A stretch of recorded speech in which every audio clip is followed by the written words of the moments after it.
తీసుకొచ్చి school start అయిపోతాయి కదా, దానికోసం ఈయనకి 13 నుంచి స్కూల్.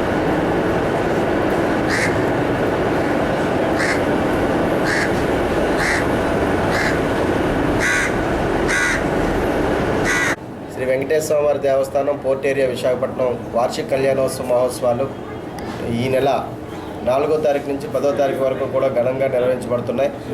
దీనికి ఈ సంవత్సరం ట్రస్ట్ బోర్డును కూడా ఈ దేవస్థానానికి ఏర్పాటు చేస్తుంది.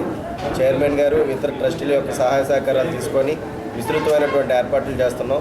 ముఖ్యంగా కళ్యాణోత్సవాలు 5వ తారీఖు నాడు 5వ తారీఖు సోమవారం సాయంకాలం కళ్యాణోత్సవం జరుగుతుందండి.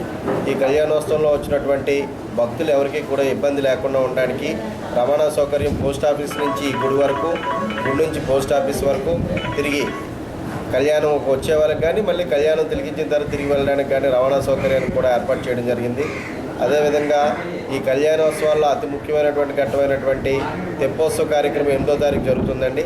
8వ తారీఖు నాడు మనకి ఈ భారతదేశంలోనే ఎక్కడా లేనటువంటి ఒక అద్భుతమైనటువంటి ఘట్టం ఇక్కడ జరుగుతుందండి. తెప్పోత్సవం సముద్రయానం చేస్తారు సోమవారం.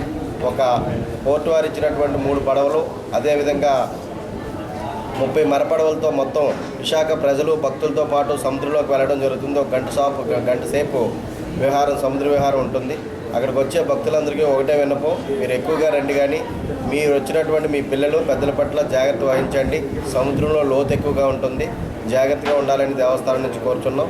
వారికి తెప్పోత్సవ కార్యక్రమాల్లో కూడా అందరూ విశాఖ ప్రజలందరూ కూడా పాల్గొవాలని ఆహ్వానిస్తున్నాం. నమో వెంకటేశ్వర. 9:30 గంటలకి జరుగుతుందండి. 4:30 నుంచి 5:30, 6 గంటల వరకు సముద్రయానం జరుగుతుందండి.